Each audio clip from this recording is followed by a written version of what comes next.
اور دوسرا بد دعاؤں سے بچ جاؤ، دعائے ضرر سے بچ جاؤ. کسی کو اتنا نہ ستاؤ کہ وہ بیچارہ خود کچھ نہ کر سکے اور اللہ کے حضور تمہاری شکایت کرے. بچو.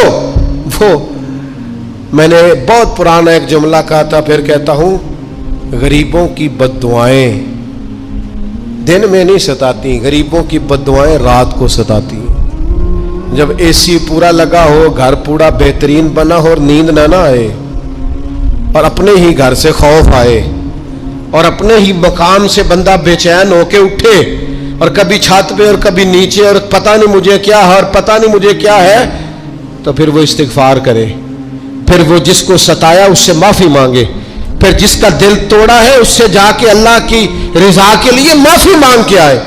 اس لیے کہ کچھ سکون ایسے ہیں جو صرف معافیوں سے ملتے ہیں. نبی پاک رحمت للعالمین ہے، لیکن جب حضور گزرے نا ایک دن طواف بیت اللہ شریف کر کے، تو کفار نے پھبتیاں کسیں، بار بار بلا بھلا کا. ایک طواف بھی حضور نے کر لیا، دوسرا بھی کر لیا، تیسرا بھی، اور پھر انہیں اوجڑیاں ڈالی، کئی تکلیفیں دی. تو اس وقت حضور نے پھر دعا کی تھی، اے اللہ گن لے ان لوگوں کو، گن مالک ان بندوں کو، یہ اتنی تکلیف دیتے ہیں. حضرت صدیق اکبر فرماتے ہیں وہ جن کے لیے محبوب نے اس دن دعا کی تھی وہ چن چن کے بدر میں قتل ہوئے، سارے گن گن کے وہ لوگ قتل ہوئے. کیوں ہم کسی کو اتنا ستائیں کہ اس کے منہ سے پھر ایسے جملے نکلیں جو ہم سے سنبھالے نہ جا سکے. حضرت سعد بن ابی وقاص، بخاری مسلم دونوں میں حدیث، حضرت عمر نے انہیں کوفے کا گورنر بنایا تھا، حاکم بنایا تھا.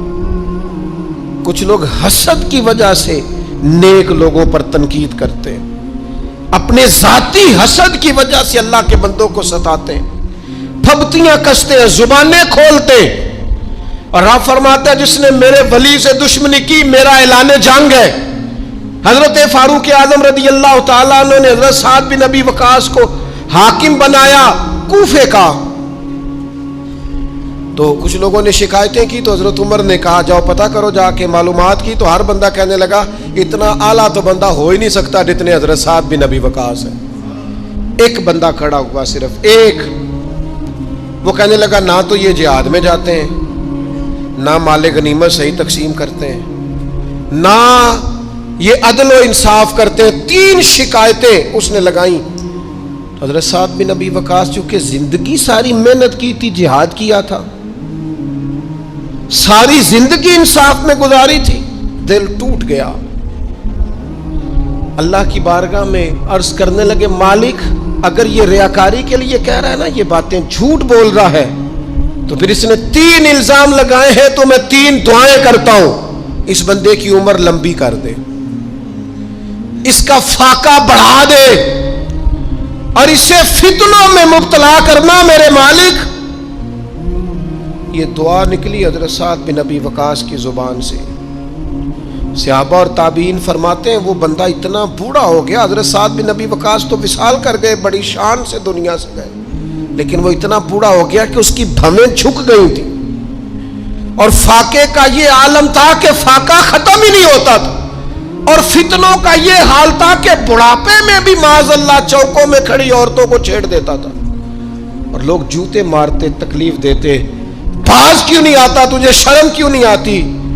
تو کہتا تھا لوگوں میں کیا کروں، مجھے حضرت سعد بن ابی وقاص کی بد دعا لگ گئی، میں نے ان کو ستایا، دل توڑا، اذیت دی، کیوں ہم اس طرح کے لفظ کہیں؟ حضور فرماتے ہیں اللہ کے کچھ بندے ہیں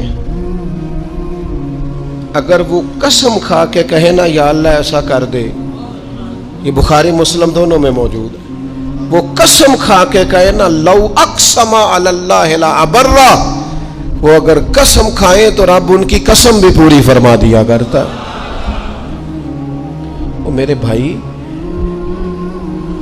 محبت کے لیے دل ڈھونڈ کوئی ٹوٹنے والا، کوئی جگہ ایسی تلاش کر جہاں سے دعا مل جائے، جہاں سے کرم ہو جائے، جہاں سے عطا ہو جائے، جہاں سے اللہ کا فضل ہو جائے.